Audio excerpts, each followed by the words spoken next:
Happy birthday to you. আজকে আমার বাবানের birthday. আর সকাল সকাল বাবান 4:30টার দিকে উঠে গেছে। আর আমি যাবো এখন এক্সারসাইজ করতে, বাবান থাকবে ওর বাবার কাছে। ছি, এমন ভ্যাবা করে না। বসে বসে বাবানের 1 মান্থ 10 মান্থ এইভাবে সিলেক্ট করছে ফটোগুলো। দেখো কাজ করতেছে, কাজে লেগে।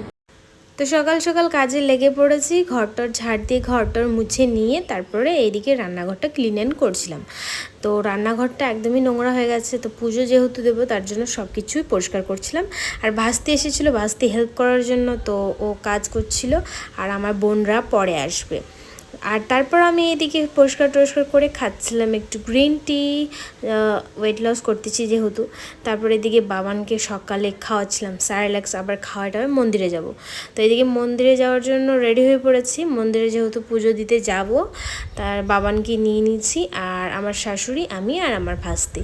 আবার এসে আমাকে রান্না করতে হবে, সব কিছু রান্না করে নিয়েছি। পায়েস ওখানে বাড়িতে পুজো দিয়ে দিয়েছি, পায়েস আর ডাল আলু সেদ্ধ বানিয়ে নিয়েছি, বানিয়ে আর কি আমি পুজো দিতে যাচ্ছিলাম। পুজো টুজো দিয়ে এসে তারপর আমি বাড়িতে আবার মানে আমাদের সকালে খাওয়ার জন্য আমাদেরকে বানাতে হবে, তো তার জন্য আমরা চলে গেছিলাম মন্দিরে। তো পুরোহিত মশাই তো মন্ত্র পড়ছিল, সবাই এখানে পুজো দিতে আমরা বসে গেছি। বাবান ওর দিদি নিয়েছিল আর আমি এখানে প্রণাম করছিলাম মাকে, যে মা আমার সন্তানকে সুস্থ রেখো, সেই জন্য ভালো মানুষ তৈরি হয়। তো সব এইদিকে একে একে সব কিছু মন্দির রয়েছে, এখানে নন্দী মহারাজ রয়েছে, রাধাকৃষ্ণ মন্দির রয়েছে, তারপরে ছোট কালীমা বড় কালীমা রয়েছে। তো এগুলোকে একে একে ভাবলাম একটু প্রণাম করে নিই। তারপর বাবানও দাদি ধরেছিল, ওর দাদিও একটু ওকে প্রণাম করিয়ে নিল, আর আমি এদিকে সব একে একে মন্দিরগুলোকে পুজো করে নিল। আর এটা হচ্ছে আমাদের নকশালবাড়ি খেমজি মন্দির। দেখো বাবানও এখানে পুজো করছিল আর আমি এখানে ছোটো মার।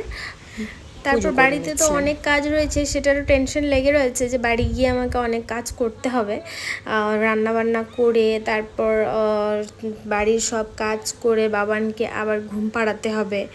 তো বাবান তো খাওয়া দাওয়া করে নিয়ে গেছিলাম, তারপর আমি ওকে বাড়ি গিয়ে ঘুম পাড়াবো ভাবলাম। তো এইদিকে নন্দী মহারাজকেও আমি কানে কানে কিছু বললাম। তারপরে এইদিকে আমাদের পুজো টুজো হয়ে যাওয়ার পর আমরা এখন বাড়ি যাচ্ছি ফাইনালি, আমার ভাস্তি আর আমি। আর মা আমার শাশুড়ি ধরেছিল আমার বাবানকে। আর দেখো তারপর আমার বোন চলে এসেছে, মানে মাসির মেয়ে, ওদের গাছের আম যেহেতু ছিল আম নিয়ে এসেছে। আর চিকেন ওদের মানে আমার মেসোর দোকান আছে, তার জন্য চিকেনটাও নিয়ে এসেছে।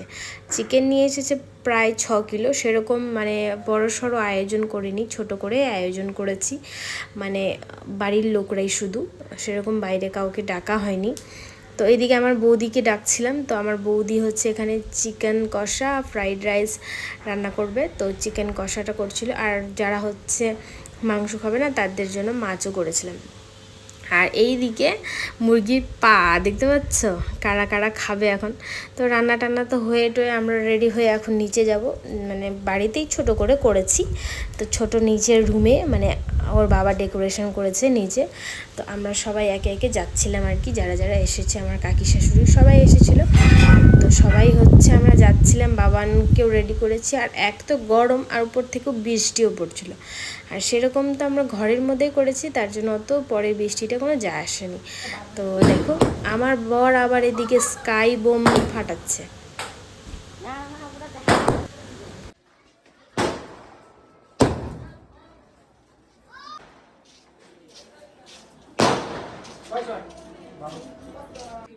তারপর তো কি আর, এখানে সবাই বার্থডে কেক কাটার জন্য রেডি, যারা যারা এসেছে তাদেরকে অনেক অনেক ধন্যবাদ। তো দেখো এখানে ও বাবা ছোট্ট করে ডেকোরেশন করেছে। আমাদের 3 জনেরই ছিল ব্ল্যাক থিম, কারণ বাবানের জন্য যেহেতু ব্ল্যাক আমি পরিয়েছি, তার জন্য ওর বাবা আর আমিও ব্ল্যাক পরেছি। তো এই কেকটা অর্ডার করেছিল ওর বাবা, আমি কিন্তু জানি না কি কেক অর্ডার করেছে, ওর পছন্দের মতোই করেছে। তো ওর পাপা এই কেকটা পছন্দ করেছে। তো যাই হোক, বাবানের টাইটা আর কেকের টাইটা কিন্তু সেম লাগতেছে। আর বাবান কিন্তু এখানে খুব হ্যাপি ছিল। আর ওর পায়ে কেক লেগে গেছে, পায়ে কেক কাটার সময় কেক লেগে গেছে। এখন আমরা কেক কাটিং করবো। হ্যাপি বার্থডে টু ইউ সবাই বলতেছে, হ্যাপি বার্থডে হ্যাপি বার্থডে। আর দেখো এখানে তো বাবান ভয় পেয়ে গেছে।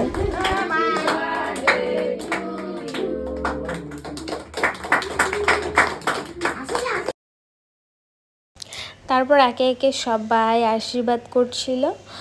আর দেখো এখানে আমার বোনগুলো মানে সবাই ছিল, ওরা পরে এসেছিলো, তো ওরাই হেল্প করেছে সব কিছুতে, রান্নাবান্না থেকে শুরু করে। আমার বৌদি রান্না করছিল, ওরা কিন্তু সব কিছু হেল্প করেছে। তো ফ্রাইড রাইস আর চিকেন কষা, আমের চাটনি এগুলোই করেছিলাম হালকা। আর সবাই এখানে গিফট আর আশীর্বাদ করছিল। আর আমার বাবান তো কান্না, আর কি বলবো, এমনি কিন্তু চুপচাপ, আর সেই দিন খুব কান্না। তারপরে এদিকে দেখো কি ওর বাবা বলছে ফটো তুলবে চশমা নিয়ে, আর আমার বাবান ভয় পেয়ে গেছে, ভ্যাঁ ভ্যাঁ করে কান্না করতেছে। তো যাই হোক, ওকে হয়তো গরম লেগেছে, আর এত গরম আমি ঘেমে একাকার। তো এটা হচ্ছে আমার বৌদি ওকে আশীর্বাদ করছিল, মানে বাবানের মামি। আর আমি ওকে মানে বেলুন দেখাচ্ছি, কি দেখাচ্ছি কান্না না করার জন্য। আমার বাবান তো তাও গরমে নাকি ওর ভালো লাগেনি, তাই কান্না করতেছিল। সবাই এখানে গিফট টিফট দিয়ে দিয়েছে। তারপর এখানে খাওয়ার পালা, সবাই এখানে খাচ্ছিল। বেশি কিছু না, পাঁপড়, মাছ তরকারি, চিকেন কষা, ফ্রাইড রাইস, আমের চাটনি। তো আমার মিনি ব্লগ তোমাদের কেমন লাগছে অবশ্যই কমেন্ট করে জানাবে। আর যাদের ডাকেনি তারা মন খারাপ করবে না। তো চলো আজকের মতো এতটাই, সবাইকে টাটা বাই, গুড নাইট।